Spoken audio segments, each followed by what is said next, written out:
नमरूद जब इस बात में भी हार गया, खैर उसके पास कोई दलील बाकी ना रही। उसने कहा बताओ तूने हमारे बुतों के साथ ये सलूक क्यों किया? उसने कहा मैंने तो नहीं किया, इस बड़े बुत से पूछो जिसके कंधे के ऊपर जो कुल्हाड़ा लटक रहा है।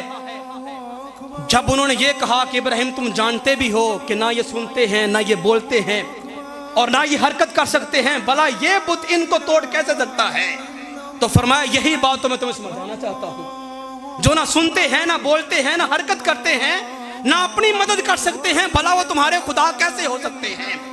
बात उनकी अकल में आ गई। कुरान ने कहा उनकी समझ में बात आ गई, इत्माम हुज्जत कायम हो गया।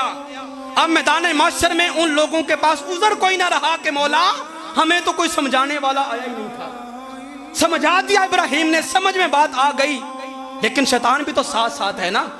उसने अक्ल पे पर्दा डाल दिया। उसने कहा नहीं नहीं, यही खुदा हैं जिनको सदियों से हम पूछ रहे हैं और यही हमारे माबूद हकीकी हैं। अब वो बात को टामाटोल गोल मोल करने लगे और असल बात की तरफ आया नमरूद। उसने कहा तूने हमारे खुदाओं के साथ ये सलूक किया है, हम तुझे ऐसी सजा देंगे, रहती कायनात के लोग वो सजा याद रखेंगे कि जिसने भी हमारे खुदाओं के साथ बुरा सलूक किया हम उसको कैसा ज़लील और खार करते हैं। खैर आपस में मशवरा करना शुरू हो गए, इब्राहिम को क्या सजा दी जाए। किसी ने कहा कत्ल कर दो, किसी ने कहा कैद में डाल दो, किसी ने कहा वतन से निकाल दो। अलगरस किसी की सजा नमरूद को पसंद ना आई। सबसे पहला लाइन शैतान, इसने मशवरा दिया नमरूद को कि इब्राहिम को आग के अंदर जिंदा जला दो। इससे पहले किसी भी इंसान को आग में जिंदा जलाने का रिवाज नहीं था और ये सजा किसी को दी भी जाए तो खालिक इस सजा पे बड़ा नाराज होता है। अगरचे ये हक सजा भी हो, किसी को कत्ल भी करना है, किसासन किसी को मारना भी है, तब भी आप उसको जला के ना मारे, क्योंकि जला के सजा देना ये सिर्फ खुदा की शान है, जहन्नम उसने बनाई है। तो बंदा बंदे को जला के नहीं मार सकता।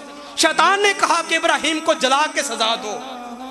अलगरज उसने बड़े पैमाने के ऊपर इस सजा का इंतजाम किया, ऐलान आम कर दिया, बड़ी सारी दीवार बनाई जाए, 70 गज लंबाई, 70 गज चौड़ाई और 70 गज उस दीवार की ऊंचाई।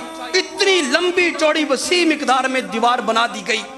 हुक्म आम हुआ इब्राहिम चूंकि हमारे खुदाओं के नाफरमान हैं, इनको सजा देनी है, लाओ जंगलों से बड़ी बड़ी लकड़ियां छांग के और काट के, जो बंदा लकड़ियां जितनी ज्यादा काट के लाएगा उसको इतना ज्यादा इनाम दिया जाएगा।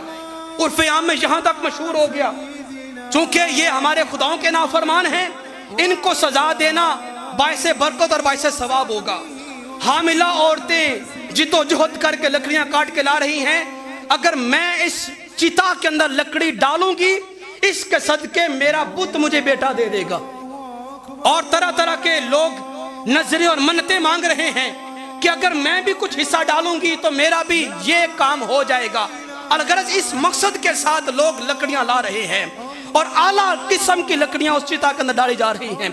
40 दिन तक उस आग को धुनी दी गई, जलाया गया, इतनी तेज कर दी गई कि उसके शोले आसमानों से बातें करने लगे। उड़ता हुआ परिंदा भी उसके ऊपर से जाता है तो भस्म होकर नीचे गिर जाता है।